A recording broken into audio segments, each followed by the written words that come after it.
South Africa's Reserve Bank, in the meantime, has been making headlines today. It's left the benchmark repo rate unchanged at 7%, citing inflationary pressure and subdued growth in South Africa. Now, the prime lending rate also remains, due to that decision, at 10.5%.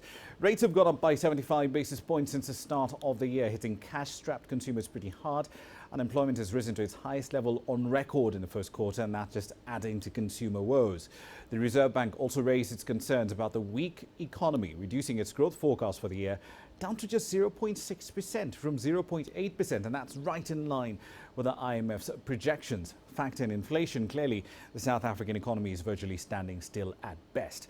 The SA Reserve Bank also pointed to upside risks to inflation driven by prolonged currency weakness and persistent drought conditions, which are combining to push food prices much higher.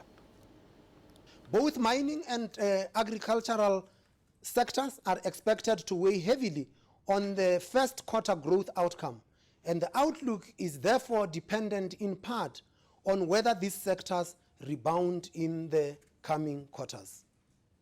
The MPC remains concerned about the inflation outlook and the extended breach of the target. Although the inflation forecast has shown a moderate improvement over the medium term, the risks are still assessed to be on the upside.